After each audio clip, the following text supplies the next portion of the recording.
ஸ்ரீ புருஷோத்தம க்ஷேத்திர மாஹாத்மியம் 6ஆம் அத்தியாயம். உத்கல தேசத்தின் விளக்கம். முனிவர்கள் விசாரித்தனர். புருஷோத்தமரே, சிறந்த பிராமணரே, நாராயணர் ஒரு மர சிலையின் வடிவத்தில் நேரடியாக தன்னை வெளிப்படுத்தும் புனித இடம் எந்த நாட்டில் உள்ளது? ஜைமினி முனிவர் கூறினார், உத்கல என்ற ஒரு நிலம் உள்ளது. அது பிரபலமானது மற்றும் மிகவும் புனிதமானது. அங்கு பல தீர்த்தங்களும் புனித ஆலயங்களும் உள்ளன. அந்த நிலம் தெற்கு கடலின் கரையில் அமைந்துள்ளது. அங்கு வாழும் மக்கள் நல்ல நடத்தைக்கு மாதிரிகளாக உள்ளவர்கள். அங்குள்ள பிராமணர்கள் நல்ல நடத்தைக்கும் வேதங்களை படிப்பதற்கும் அர்ப்பணிக்கப்பட்டவர்கள். அவர்கள் யாகங்களை செய்கிறார்கள். படைப்பின் தொடக்கத்திலிருந்தே வேதங்களும் வேதங்களையும் சாஸ்திரங்களையும் புனித இலக்கியம் விளக்கியவர்களும் இருந்திருக்கிறார்கள்.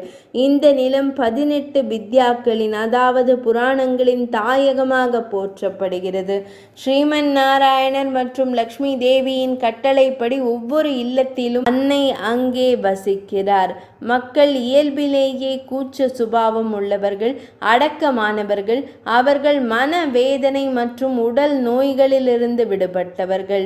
அவர்கள் தங்கள் பெற்றோருக்கு அர்ப்பணிப்புடன் இருக்கிறார்கள். அவர்கள் பேச்சில் உண்மை உள்ளவர்கள். ஸ்ரீ மகாவிஷ்ணுவை பின்பற்றுபவர்கள். இங்கு விஷ்ணுவின் பக்தர் அல்லாதவர் யாரும் இல்லை. இங்கு நாத்திகர் இல்லை.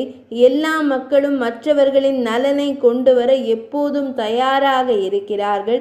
யாரும் பேராசை கொண்டவர்கள், தந்திரக்காரர்கள் அல்லது துன்மார்க்கர்கள் அல்ல. அனைத்து மக்களும் நீண்ட ஆயுள் உள்ளவர்கள். பெண்கள் தங்கள் கணவர்களை கடவுளாக கருதுகிறார்கள். அவர்கள் நல்ல நடத்தை கொண்டவர்கள், நீதிமான்கள், வெட்கத்தாலும் தர்மத்தாலும் அலங்கரிக்கப்பட்டவர்கள். அவர்கள் தங்கள் அழகிலும் இளமையிலும் பெருமை கொள்கிறார்கள். அவர்கள் எல்லா வகையான ஆபரணங்களாலும் தங்களை அலங்கரிக்கிறார்கள். அவர்கள் தங்கள் பிரபுக்கள், கற்பு, வயது மற்றும் ஒழுக்கத்திற்கு ஏற்றவாறு வாழ்க்கை நடத்தையில் சிறந்த நிபுணர்கள். அங்குள்ள சத்திரியர்கள் தங்கள் கடமைகளில் அர்ப்பணிப்புடன் உள்ளனர். அவர்கள் குடிமக்களை பாதுகாப்பதில் கவனமாக ஈடுபட்டுள்ளனர். அவர்கள் தான தர்மங்களில் தாராளமானவர்கள். அவர்கள் ஆயுதங்களை பயன்படுத்துவதிலும் புனித நூல்களை கற்றுக்கொள்வதிலும் நன்கு அறிந்தவர்கள். அவர்கள் அனைவரும் எப்போதும் ஏராளமான பண பரிசுகளுடன் யாகங்களை செய்கிறார்கள். அவர்களின் பலி பீடங்களில் தங்கத்தால் அலங்கரிக்கப்பட்ட புனித பதவிகள் உள்ளன. அவர்களின் வீடுகளில் விருந்தினர்கள் எதிர்பார்ப்புகளுக்கு அப்பாற்பட்ட முறையில் வழிபடப்படுகிறார்கள்.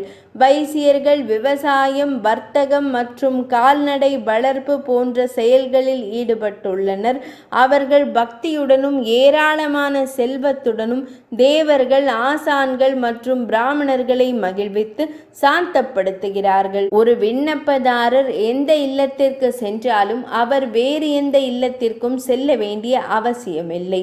அவர்கள் இசை, கவிதை, கலை மற்றும் கைவினைகளில் நிபுணர்கள். அவர்கள் பேச்சில் மகிழ்ச்சி அடைகிறார்கள். அங்குள்ள சூத்திரர்கள் நல்லொழுக்கம் உள்ளவர்கள் மற்றும் புனித நீராடல்கள், தானங்கள் மற்றும் பிற புனித செயல்களில் ஈடுபடுகிறார்கள். அவர்கள் பிராமணர்கள், சத்திரியர்கள் மற்றும் வைசியர்களுக்கு உடல் ரீதியாகவும் மன ரீதியாகவும் வாய்மொழியாகவும் செல்வத்தின் மூலமாகவும் சேவை செய்கிறார்கள். கலப்பு சாதிகளை சேர்ந்த மக்களும் தங்கள் கடமைகளில் நன்கு நிலைநிறுத்தப்பட்டுள்ளனர்.